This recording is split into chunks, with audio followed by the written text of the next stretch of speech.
Good afternoon, everybody. We're going to continue with these talks for 2 or 3 weeks yet, just to see if people still want to have something like this on a Wednesday afternoon. And I'm happy to do that if necessary, of course. So there's 2 things I want to talk to you about today, which there is a certain reflection involved, but they're also quite practical.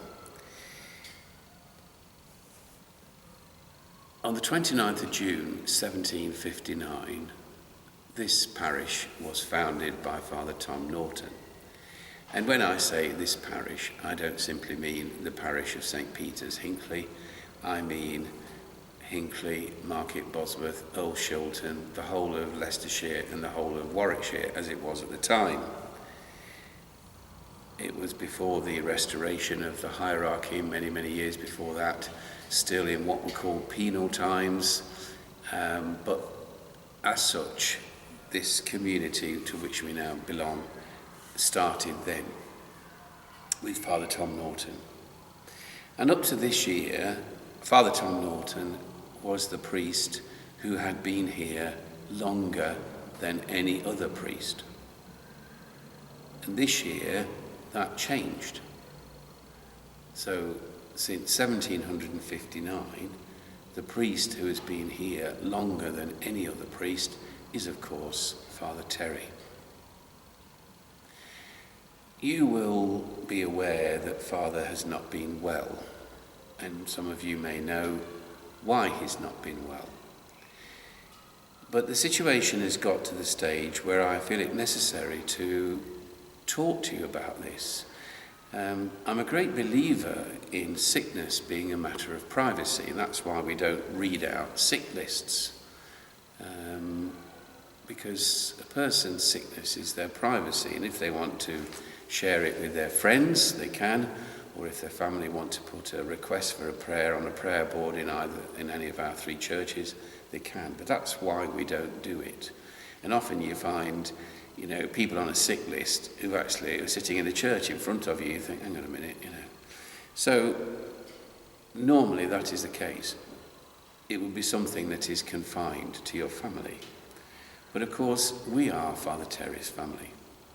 He has a very nice brother who is 94, who lives in Hampshire, who I've yet to meet face to face, but I have met over the phone. And his next of kin actually is myself at the moment. And therefore I feel it's necessary, because we are his family, to tell you what has happened to him over the last 3.5 years and at the moment. And 3.5 years ago, Father Terry was diagnosed with the Alzheimer's condition. It was relatively in its early stages at that time. And shortly afterwards, he developed some physical problems which necessitated him being in the general hospital for 5 weeks. And while that happened, his mental condition deteriorated somewhat as well.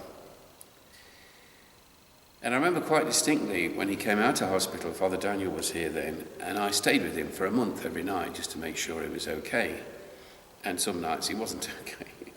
We had to get nurses out in the middle of the night and do all sorts. But I remember one morning when I was writing the book that we produced from Spand on how to care for people with dementia and their carers, called Still the Same People, which many of you have had a copy of. I was writing this in a kitchen at 7 o'clock in the morning, and in the next room, Father Terry was just waking up. And I got to the part where I said, people who develop dementia don't always understand what's happening to them. And as I got to those words, this is true, from the room next door, I heard, I don't understand it. I don't understand it. I do not understand this. And it was kind of really quite spooky, at the same time. And that's what's happened. And during our work over the many years with people living with dementia, we've identified, as you know, if you read the book, certain stages in the development of this condition which are not clearly defined, but the first being forgetful, of course, not seriously forgetful. second being diagnosed as having the condition, the third becoming angry because you're resentful and frustrated at what's happened to you, and then the fourth becoming what we call cheerful, where somehow the person is no longer frustrated because they've moved on into another place, and they're quite cheerful in their manner. And the fifth stage is when you start to withdraw and go into yourself, and the sixth stage, of course, is the end of your life. And for many families, there is what we call a triple bereavement here. First of all, there is the bereavement of the diagnosis, knowing that you're going to lose someone before you lose them. And the second thing is, as the condition develops, you see this person disappearing before your eyes. And of course, the third stage is when they actually die. So what's happened to Father Terry is that we made up our minds as the three communities that we would look after him and help him. Initially, that involved having three people to be his power of attorney: myself, Brian Underwood, and Jim Tynan.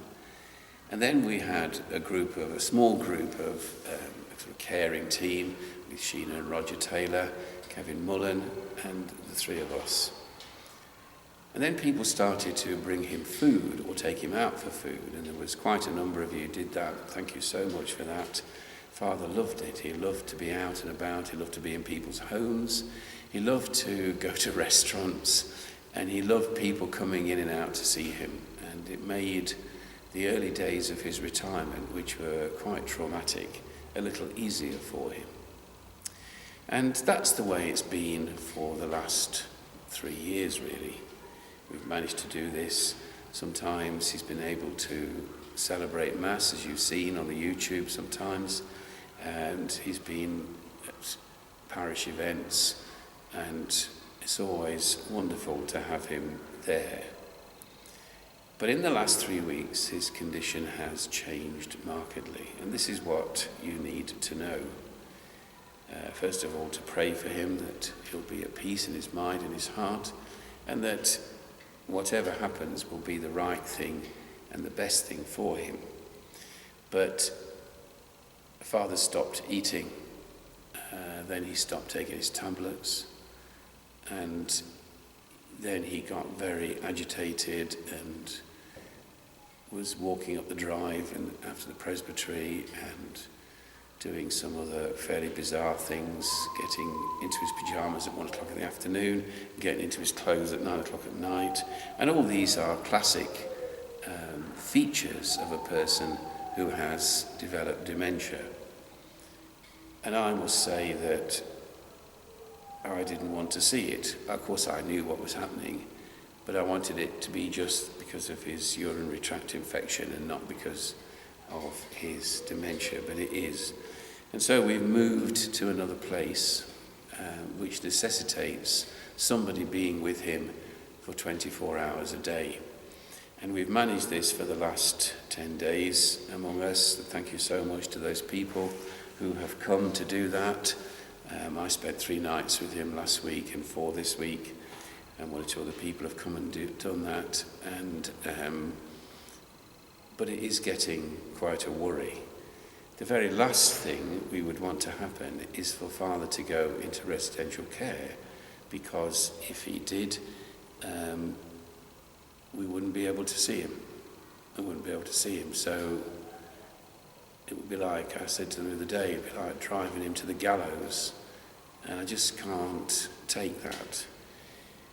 So what we've decided to do with the help of the diocese is to employ a care company, the same care company that come in the morning and the evening to him, to be with him between 7 o'clock in the morning and 9 o'clock at night. I will stay with him for the rest of the nights, and maybe 1 or 2 other people, and we'll just see what happens. If in the fullness of time the care company say, we can't manage this, it should be somewhere else, then we have to bite the most difficult bullet of all. But we want to postpone that. Father's physical condition isn't good, of course, because he's not eating or drinking, and we don't know how long this will go on for. But there are times he gets very, very agitated. And so Jim Tynan bought a gadget on Monday, which is like a mat you put next to the bed and you plug it into a transmitter, and when somebody stands on it, it sets off a signal. So we did it on Monday night when I was there, and it went off at midnight, and then 1 o'clock in the morning, and then 4 o'clock in the morning, which I suppose wasn't too bad, so I came down and got Father back into bed. Last night, it went off 53 times. 53. I counted them all. And it was a real nightmare, because he could not settle. Marie Hobbs was with him last evening, and he started talking when she was there about 6 and just kept talking. It's very difficult to understand what he's saying. And in fact, it's heartbreaking. It's heartbreaking when we can't get through to him. The only thing that seems to make a difference is saying Mass. So every day through the lockdown, except Wednesdays, I said Mass with him in the house and asked him to lead up to about 3 weeks ago as much as he could. But even now, even though he's there talking away, something happens when we celebrate the Mass together. He becomes calm and makes the responses and so on. So that part of it is still there, and it's always been our intention to remind him that he is still the priest, that he's still got that he was ordained for, that he still has the care for people and their care for him, and he still has that within him that he has given so freely and generously over the years, that he's not lost that.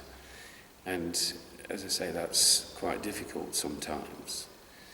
So that's where we are at the moment, and I wanted you to know, I wanted obviously to pray for him, pray for all of us that we can do the right thing for him. That means we don't lose him.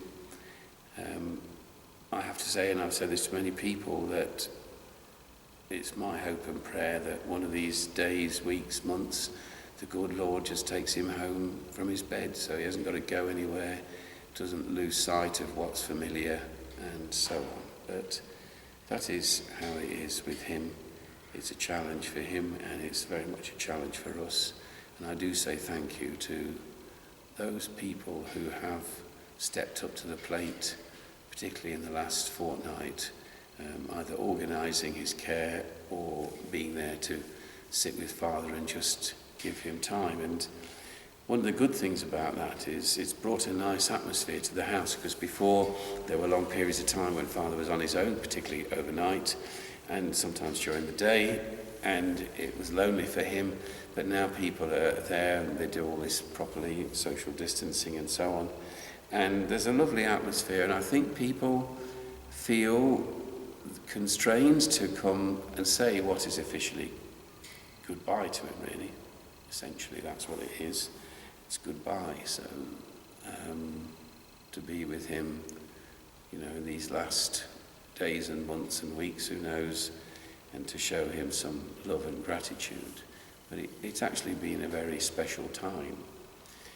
Which brings me then to my second topic today, which is also about a special time, and that was last weekend. We've yet to open the church in Old Shilton for Mass. Hopefully we will be able to do that soon. But the other two churches were open for Mass for the first time in 6 months, last Saturday and Sunday. So we had Mass here at 12, thanks to Mark for doing all the work that he does to make sure that you can see it on Sunday morning, and likewise with this talk. And then 6:30 is normal, 5 o'clock in Market Bosworth, and then the two Sunday Masses at 8 and 9:45. And I had thought and said to people that if the experience of other parishes is anything to go by, at one of those Masses there'll be hardly any people, and then we'll cancel it for the foreseeable future. However, that did not happen. And so including the people who received communion at home, last weekend in the 4 Masses here and the Mass in Market Bosworth, 330 people came, which is about 45% of our regular practicing numbers. It's an incredible thing, a very beautiful thing actually. And so we'll have to continue with the present schedule for the future, for the foreseeable future. And Father Brian is in Greece until next weekend, and he will then have to quarantine for a fortnight. Father Jeffrey hasn't been too well either. Reverend Robin hasn't been too well. So I'm on my own doing all of this. So hopefully be able to continue. But again, you couldn't open the churches or anything without wonderful cooperation and leadership from various members of the community, to whom we are all very grateful. It was a very moving thing. I was in tears walking up the aisle here. I don't mind saying it to you. I was so moved by being able to be back with all of you and with our Lord together. You just don't realise how important it is until that sort of thing happens. And I think that was the experience of very many people last weekend. First of all, they felt safe because everything was observed in the way that it should be, without it being draconian or intrusive. It was done by the stewards very gently, very courteously. And I think nearly everybody who came was very surprised by all that.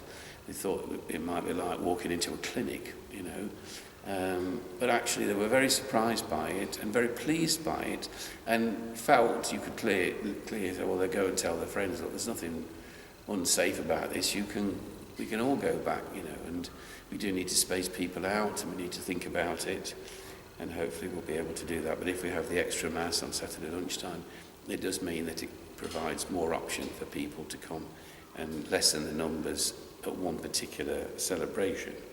So I think that was the first thing. It was reverent, it was prayerful, and again, I think a lot of people didn't realise how prayerful the Mass could be. You come every week, and it's part of what you do, isn't it? And I suppose we can do it automatically without thinking. I have heard people snoring during my homilies, which is probably not a bad thing, but I wish they weren't so loud. That was the only thing. But sometimes, as I say, you don't always engage in the way that you might have done. And I remember a funny story I probably told you before about myself and Reverend Robin. This is many years ago now. We were sitting next to each other here, and the readings for the Sundays before had been really tough. And so, explaining those readings had been difficult. And I just felt sorry for you. I thought, these people need a break. And so I said something that in any other place but Hinckley would probably be quite sensible. I said, well, instead of me saying something today, why don't you just turn to the person next to you, behind you, and introduce yourself? But since that person had been sitting next to you or behind you for 40 years, there wasn't really an awful lot of need to do that. But anyway, people did it, and Robin turned to me and he said, that was a cop-out, because you didn't want to preach. And I said to him, look, would you care to look at those people and see what they're doing? I said, what are they doing? He said, well, they're smiling. I said, indeed, they are.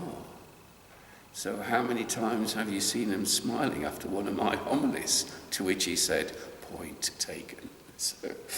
But I say we can come almost automatically to Mass, and, just it's what you do. But somehow this weekend, after all that, made a difference. One young lady came to me, and she'd actually had COVID herself. It was a very worrying time, and she said, I never realised how much this meant to me. And the whole experience has changed how I see things and how I want to do things, which I thought was, first of all, a very beautiful thing to say, and secondly, a very humble thing to say. And a lot of people said something like that. A lot of our older people are lonely. And they were delighted to be here, and they weren't worrying about underlying health issues or anything like that. They just wanted to be here and wanted to be together, as indeed I did too. Some people were afraid and felt they couldn't come. Well, I hope as a result of that experience that they will feel able to be here once again, and for us to resume our community and family life. It was very, very beautiful indeed, and I'm sure we all agree with that. And I hope it continues to be beautiful, because we are looking to the future now and thinking, what can we do, what are we not able to do? Are we able to take out communion to the sick? Yes, we are under certain circumstances. We're not allowed to go into residential homes yet, although I noticed an email on my desk as I came in from Market Bosworth a little while ago saying, will you come and do a service outside for us in one of the homes, which I'll be very happy to do. And so maybe even they are beginning to think, well, possibly there are certain things that are safe that previously weren't.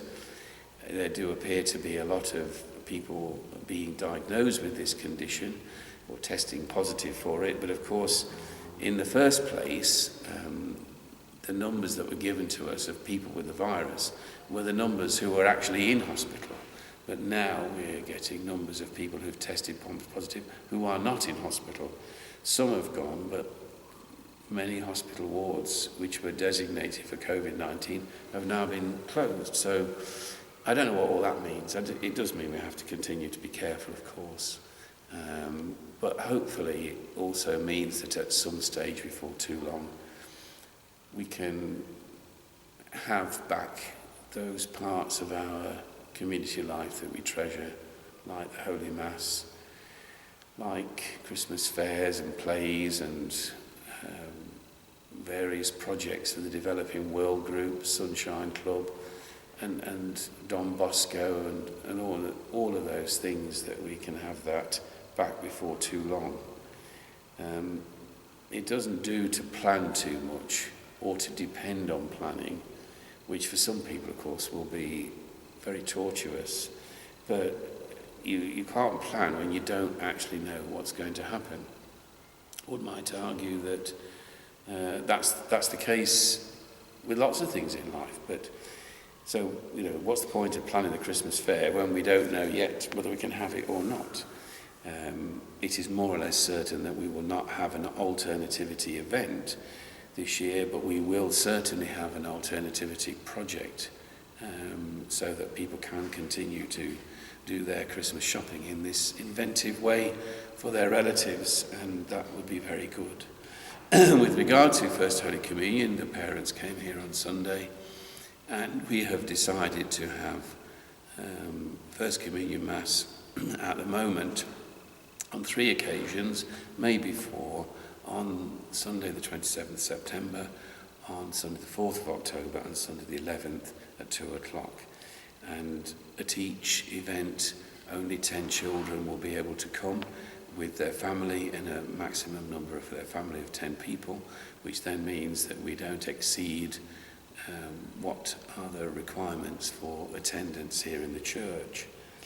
And so the parents have indicated which of those Sundays they would like to come to, and then the next thing is to plan the liturgy and to arrange to see those children each time on the Friday evening before. And I hope that will be something special. I know a lot of the parents are very anxious for this to happen, as indeed the children were themselves. It won't be like it was normally, but it hopefully will be very, very special and, observed in the proper manner. So that's what we're thinking about. We're going to reduce the times of private prayer because in some of the places not many people have come, if at all, and then perhaps link them to a mass or something else, and that you'll see that at the weekend. But here in Hinckley, for example, a lot of people have come to the private prayer on the occasions when the church is open, so they they've come and they've valued it. And they said they valued it in a way they didn't before, because they could always come here before, they could come to Mass or come to exposition, but it hadn't had the same effect on them. And I think that's the last thing I want to say, is that in order for faith to engage us, we have to be, if you like, predisposed. There has to be something in us that is ready to accept a life of faith. And yesterday, my son Joe came to see me, whom I've always called my son, and he's always called his dad, himself and his brother, since I assumed some responsibility for them on the death of their father when they were 8 and 6 respectively. And Joseph has now got a huge job in the diocese, being the director of adult formation for mission. So he came yesterday and we talked it out, and we talked out his hopes and his plans and his dreams, and we were talking about this particular matter about the mission of the gospel. People need to be predisposed to receive it. They don't just accept it. And a lot of that is done through what I've said to you many times, intriguing people, getting them to ask questions. Why do these people act like this? What is it that's making them think in the way they do? And if that happens, then they are often more predisposed to receiving God's word and embracing it. And this is what's happened during the lockdown, is that for many people it's made them think again about their life of faith and how they accept the Lord or not. And it's enabled them to see much more clearly and vividly and happily too. So that's been a good thing. So watch this space, as we say, onwards and upwards, and God bless you all.